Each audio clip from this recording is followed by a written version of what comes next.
Martha Swift Gallery here at NTC Promenade. This is San Diego's new arts and culture district where we have about 19 current galleries and more opening and on the way.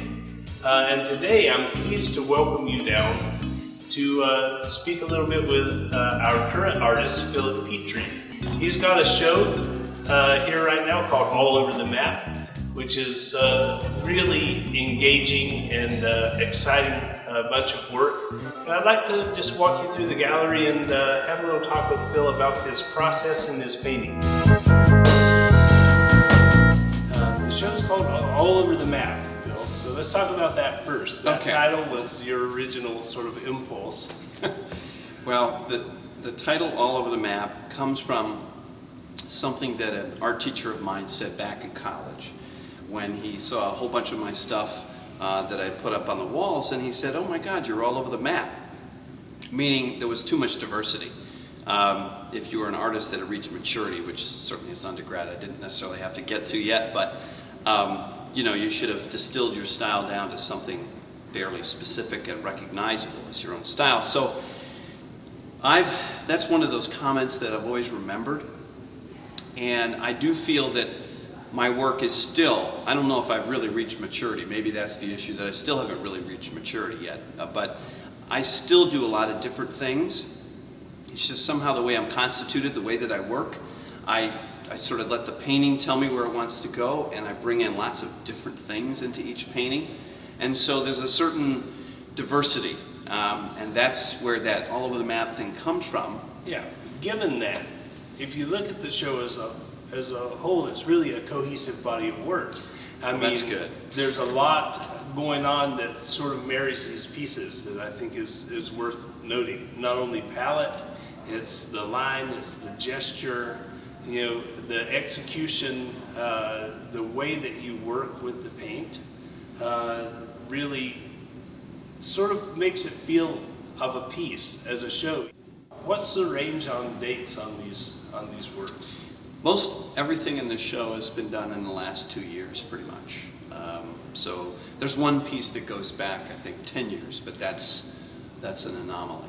So. Yeah, but finding it in this, it wouldn't be obvious for someone to walk through and say, "Oh, that's the old one," right? That's good. So, Phil, Stag in the Thicket. This is that outlier painting that we've talked about in the show that maybe it comes closest to the title, All Over the Map. Almost all the paintings start with drawing in sort of rolling ball pens and Sharpies and things like that, and you can see traces of that coming through. Generally, when I work, that sort of phase of the painting is almost completely covered over. But in this painting, things came together quickly enough that I could leave some of those. And so I was happy to be able to do that. And then you sort of have some of the areas that have just been really painted once. This would be a wash of a yellow-green that was laid on pretty much just at one go and left.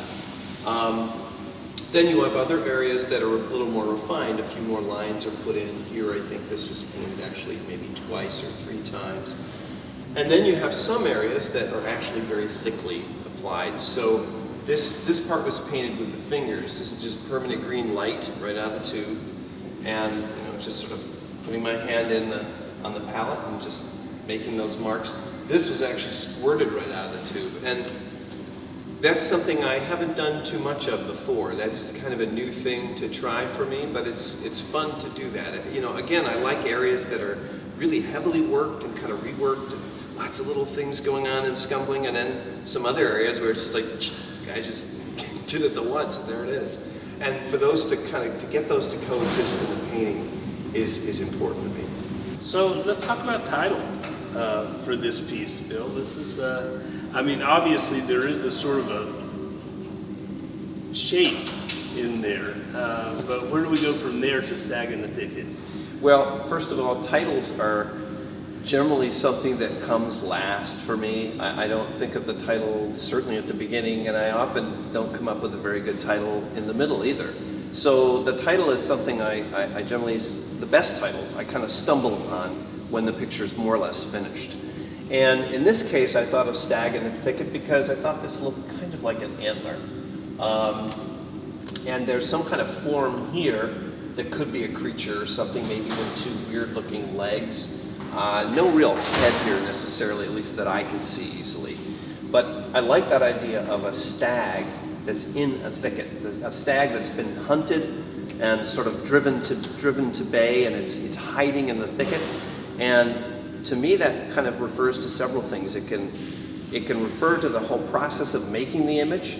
The image itself is like the stag that I'm sort of going after. I'm hunting it. I'm looking for the image. And to me, the best images, the best things you do are kind of hidden and take some real work to sort of excavate, to finally chase down as your quarry. So I really kind of like that connection with it as well. That there's this, metaphor for sort of the whole process of painting. I don't think people would look at this and necessarily get any of that. I don't know, but that's certainly something kind of kicking around in my head. So yeah. So here's Architect Dreaming, and this one we want to really take a look at materials, but as well as the image itself. We were talking about with Stag about using oil paint. Why oil paint? I like the open time that oil has. Open time meaning how long it stays wet, and you can work wet into wet, or you can still scrape it off depending on how thickly it's been painted. So that's really important to me. In some ways, if I could keep these wet for 5 days, I would like it. Although there's other times I want it to dry much more quickly. So I like that part of it. I like being connected to the oil painting tradition, I have to admit. This is one of the most saturated paintings in the space for sure. It's got a real pop to it, and I know the varnish helps with that. But also the oils. I observed you mixing, and you pay quite a lot of attention to your mixing technique.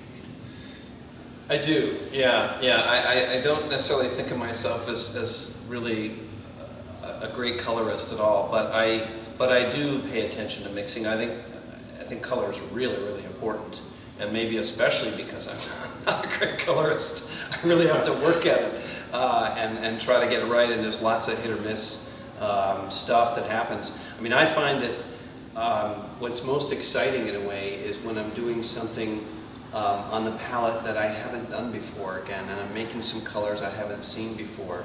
That really gets interesting to me. So I'm trying more to mix unusual colors together. I don't know if I can point to an example here exactly, but oh, this is a really shifted sort of yellow in here. It's picking up a little bit of the blue. I don't know if it's because of transparency or whether it went down like that. Yeah, I think, sometimes it's hard for me to know when the order that these things were painted in after a little while. I think in this case, this blue's laid in on top of the yellow, but I'll also, if the yellow that's say underneath the blue seems to me to need a little more punch or something, I'll go back in and fiddle with it and touch it up. So things aren't always as spontaneous as they appear, I guess. So by sort of just making a mark on top with my eyes closed. And I have a rough idea of where I am in the picture, but I don't really remember exactly what's there. These are very, here, let's get a little bit more paint on there. Get some drips going here.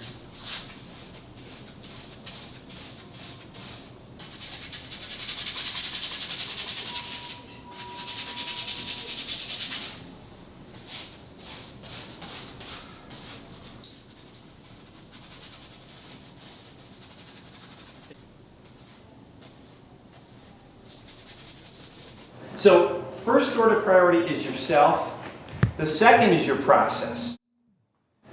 The process that you have to work with. That's very important, and again, it's got to be a fit. The third is the painting. The painting is not first. It's way back there in third, and it's important to keep that in mind, I think, because the final goal here is not to produce a series of masterpieces. The goal is to create a process that you really enjoy working with. That will keep you coming back into the studio so you can make some things. That's what you want to do. And then a distant fourth is your humble materials, which is not to say they're not important. I do like my materials. I have my favorite, brushes, let's see. When I draw, I like to make these long rectangles and then stack them and sort of draw one on top of the other. And again, I can't explain why I like doing that. It's just something that I enjoy. It's one of those things that artists do that I think, I believe deeply, the things that are most important maybe for an artist are the things they can explain the least to some extent, because they're almost completely internal. So anyway, I feel this is sort of a piece of that. I just like making those stacks. Now, having said that, they have a lot of different meanings. They can mean a lot of things. In this painting, to me, this is kind of a building. Sort of like one of those corporate headquarters that you get outside of any major American city in industrial parks or something like that. Only this one has kind of a dome or a helmet on, so it's maybe half building, half person, sort of, which is something I'm always interested in as well. And I just, I like, again, repetition, but with variation, and you can see there's a lot of variation. So variation in color, variation in kind of stack, the size of things, the thickness of the line, kind of all the above. And then to me in this picture, there's both the stack itself that's been constructed, that's the built, and then there's this part here, which is unbuilt, like the stuff that's been left at a construction site that'll be used to build something else. Maybe in a certain way, that's a reference almost to, that's the way we put together paintings. You have these elements you use to construct a painting. We had said earlier you work with emergence a lot. And that includes specifically not sketching out an image that, you know that that's what you're going to paint when you start. The theory with automatism was that you're tapping into the subconscious and you're pulling out this kind of pure gold, you're reaching deep inside yourself and pulling it out. And the truth is, of course, much more mixed. Sometimes when you're really in the groove, you do pull out things that are good, that you feel good about. That's probably a minority of the time. Much of the time, you just pull out sort of mediocre stuff, a whole bunch of mediocre stuff. And I'm at the point where I don't feel that's wasted. It's all part of the process of the picture.